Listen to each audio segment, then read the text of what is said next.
ఇది fibroid uterus. Actually surgery అయింది, దీనికి ఫైబ్రాయిడ్ ఉండడం వల్ల లాప్రోస్కోపిక్ హిస్టెక్టమీ చేశామన్నమాట.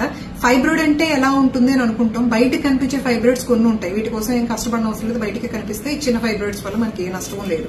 కానీ కొన్ని ఫైబ్రాయిడ్స్ చాలా పెద్దగా ఉంటాయి, బయటికి కనిపించగానే గర్భసంచి సైజ్ పెరిగిపోతుంది, స్ట్రక్చర్ అంతా ఆల్టర్ అయిపోతూ ఉంటుంది. సో అలాంటి ఒక ఫైబ్రాయిడ్ ఈ రోజు సర్జరీ చేశాము.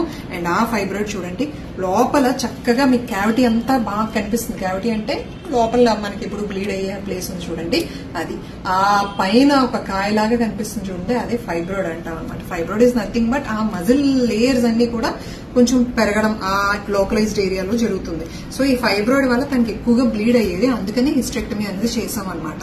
సో ఫైబ్రాయిడ్స్ ఉన్నాయా లేదా తెలుసుకోవడానికి కొన్ని సిమ్టమ్స్ ఉంటాయి. ఆ సిమ్టమ్స్ ఆల్రెడీ నేను పోస్ట్ చేశాను. And once in year are once in 2 years అయినా ఒక్కొక్కసారి స్కాన్ చేయించుకుంటే ఫైబ్రాయిడ్స్ ఏమైనా ఉన్నాయేంటా అనేది బయటపడుతుంది. చిన్న ఫైబ్రాయిడ్స్ జనరల్ గా ఏం ప్రాబ్లం కాజ్ చేయవు, బట్ అవి పెరుగుతున్నాయో లేదా చూసుకోవడం మాత్రం మన responsibility. Hope this helps. Thank you.